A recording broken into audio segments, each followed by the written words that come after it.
মানৱতাৰে ভৰা এগৰাকী সৰু মানুহৰ মহৎ কৰ্ম। দুচকুৰে দেখা নোপোৱা এগৰাকী অচিনাকি যুৱকক পৃথিৱীৰ পোহৰ দেখুৱালে এগৰাকী ক্ষুদ্ৰ ব্যৱসায়ীয়ে। মানৱতা আছেই বাবে হয়তো আজি পৃথিৱীখন ধুনীয়া হৈ আছে, এজন আনজনৰ সাহস হৈ আছে।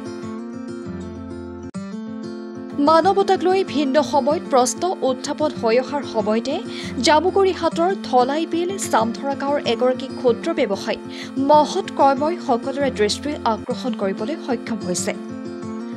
দুচকুৰে পৃথিৱীৰ পোহৰ দেখা নোপোৱা পথৰ এগৰাকী অচিনাকি দুৰ্ভগীয়া পথিকক আপোন মনে আশ্ৰয় দি নিজা খৰচত অস্ত্ৰোপচাৰ কৰি পৃথিৱীখনৰ পোহৰ দেখুৱাবলৈ সক্ষম হ'ল এইগৰাকী মানৱদৰদী প্ৰচাৰ বিমুখ ক্ষুদ্ৰ ব্যৱসায়ী বিপুল নাথ। হাতত পৰ্যাপ্ত ধন নথকাৰ স্বত্বেও মানৱতাকে প্ৰাধান্য দিয়া বিপুল নাথে অনলাইনত ধন ঋণ লৈ চিকিৎসকৰ জৰিয়তে লক্ষীৰাম কৰ্মকাৰ নামৰ এইগৰাকী যুৱকক অস্ত্ৰোপচাৰ কৰাই পৃথিৱীৰ পোহৰ দেখুৱাবলৈ সক্ষম হয়। 2-3 বছৰ পূৰ্বে হঠাৎ 2 চকুৰ দৃষ্টিশক্তি লোপ পোৱা দৰিদ্ৰ লক্ষীৰাম কৰ্মকাৰৰ বাবে সেয়া বিপুল নাথ আজি ভগৱান সদৃশ। মোৰ নাম লক্ষীৰাম। এটা দেখিছে পৃথিৱীখন? হয় দেখিছো, ভালেই লাগিছে। মই এতিয়া কি ক'ম আৰু ভগৱান বুলিয়ে মানিব লাগে। তেওঁ কাৰণে দেখা পালে। হয় ভগৱান নহয় দে। ক্ষুদ্ৰ ব্যৱসায়ী বিপুলৰ বাবে এই ক্ষণ তেওঁৰ বাবে আনন্দৰ ক্ষণ বুলি অনুভৱ কৰিছে। মোৰ পাণ দোকান এখন আছিলে সৰু, তাতে ভিক্ষা খুজিবলৈ আহিছিলে আৰু মোৰ তেনেকুৱা আগতীয়াকৈ খুব সাংঘাতিক ধৰণৰ দীঘলীয়া চিনাকি নাই যদিও তাৰ অৱস্থাটো দেখি খুব বেয়া লাগিল। গতিকে যিকোনো উপায়ে তাৰ চকুকেইটা ঠিক ঠাক কৰাৰ চিন্তা কৰিলোঁ। তো সেই উদ্দেশ্যে তেজপুৰলৈ নিলোঁ। নিজা খৰচত, সম্পূৰ্ণ নিজা খৰচত প্ৰায় 20-22 হাজাৰমান টকাৰ খৰচত মই তাক চকুকেইটা দেখা কৰিলোঁ। চকুকেইটাৰ ভিতৰত এতিয়া 2টা বুলি ক'ব নোৱাৰোঁ, কাৰণ 2টা চকু একেলগে অপাৰেশ্যন কৰিব নকৰে তেওঁলোকে। এটা চকু এতিয়া সি দেখা হৈছে। সম্ভৱতঃ 2 বছৰমানৰ পিছত সি পৃথিৱীখন দেখিছে।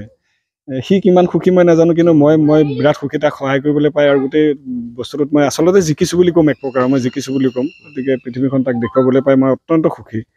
মই তেনেকৈ আশা কৰিম যে যদি তেনেকুৱা ধৰণৰ সহায় কৰাৰ যদি সুযোগ পায়, অন্ততঃ সহায় কৰক, যাতে এনেকৈ কোনোবাই যদি নেদেখাকৈ আছে, কোনোবাই যদি খোজকাঢ়িব নোৱাৰা অৱস্থাত পাইছে, আমাৰ অকণমান সহায় যদি কোনোবাই পৃথিৱীখন দেখে, অকণমান সহায় যদি কোনোবাই খোজকাঢ়িব পাৰে, তো মই ভাবোঁ এয়া বহুত কথা হ'ব, বহুত হ'ব। কাৰণ পৃথিৱীখন দেখাটো ডাঙৰ কথা। সি প্ৰথম দেখাৰ লগে লগে কালি সন্ধিয়া তাক শুবলৈ দিওঁতে তাক কৈছে মই আজি নুশুওঁ, অলপ দেৰিলৈকে থাকিম। প্ৰায় ইমান দিন বছৰৰ মূৰত মই পৃথিৱীখন দেখিছোঁ।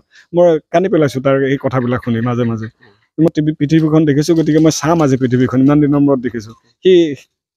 সেইটো অৱস্থাৰে সি সেইখিনি ক'ব পাৰিব বুলিও মই ভবা নাই। তাৰমানে সি যিটো হেৰিয়াত মই তাক পাইছোঁ, ফূৰ্তি পাতি তেওঁ কোনো নাইকিয়া। মই পোৱা মতে আৰু যিটো মানে সাংঘাতিক এটা কদাৰ্য পৰিৱেশত আছিলে তেওঁ আৰম্ভণিতে, এতিয়া মোৰ লগতে আছে। এতিয়া তাৰ অপাৰেশ্যন হ'ল, এটা চকু হৈছে। পিছৰ চকুটো মই চিন্তা কৰিছিলোঁ যদি মোক ভগৱানে কৰে পূজাত যদি মোৰ ভাল ব্যৱসায় হয়, মই তাৰ পিছৰ চকুটো অপাৰেশ্যন কৰি দিম। আৰু ডক্টৰেও কৈছে যে 3 মাহৰ ভিতৰত যদি পিছৰ অপাৰেশ্যনটো কৰা যায় আনটো চকুৰ, তেতিয়া তাতে খৰচ কিছুমান কম হয়। তো সেইটোও মই ল'ব বিচাৰিম। অস্ত্ৰোপচাৰৰ সময়ত যে পইচা মুঠেই মোৰ হাতত নাই। মোৰ কিছুদিন আগতে সৰু দেউতাৰ প্ৰেছাৰ ষ্ট্ৰক হৈছিলে, প্ৰায় এমাহমান ধৰি পেলাই মোৰ ঘৰতে ৰাখিছোঁ। দেউতাৰ মোৰ প্ৰায় 100 ওচৰা-ওচৰি বয়স, দেউতাৰো অসুখ হৈছে। একে সময়তে 2জন হস্পিটেলত আছিলে। তো পইচা মোৰ হাতত মুঠেই নাইকিয়া। তেওঁলোকে মোক পইচা দিবলৈ জোৰ ঠিক নহয়, তেওঁলোকৰ নিয়ম সেইটো যে পইচাটো দিলেহে তেওঁলোকে অপাৰেশ্যন কৰিব। তো মই লগে লগে মোৰ লগৰ এজনৰ লগত কথা পাতিলোঁ যে কেনেকৈ খুব কম সময়ত পইচা হেৰি কৰিব পাৰি। তেওঁ এটা লোন ল'বলৈ এটা এপ এটা দিলে। সেই লোনটোত হেৰি কৰোঁতে তাৰ পৰা মই লোন ল'লোঁ। সেই লোনটো লৈ পেলাই তাৰ পইচাকেইটা দিছোঁ। প্ৰথমতে 2টাৰ পৰা ল'ব লগা হৈছে। সঁচা কথাত 2টাৰ পৰা কিয়, এটা প্ৰথমবাৰতে লওঁতে সৰহ পইচা নিদিয়ে, তাক যথেষ্ট পইচা লাগে। গতিকে মই 2টা এপ লৈ 2টা এপত গৈ পেলাই আৰু গোটেই পইচাটো যোগাৰ কৰি তেওঁলোকক পে'মেণ্ট কৰি পেলাই মই অপাৰেশ্যন কৰিছোঁ।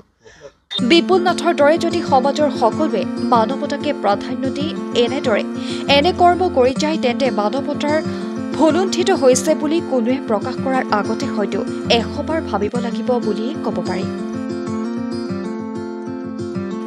উল্লেখ্য যে পূৰ্বেও প্ৰচাৰ বিমুখ এইগৰাকী ক্ষুদ্ৰ ব্যৱসায়ীয়ে এনে বহু মহৎ কৰ্ম কৰি সকলোৰে মনত এক সুকীয়া স্থান দখল কৰিবলৈ সক্ষম হৈছিল।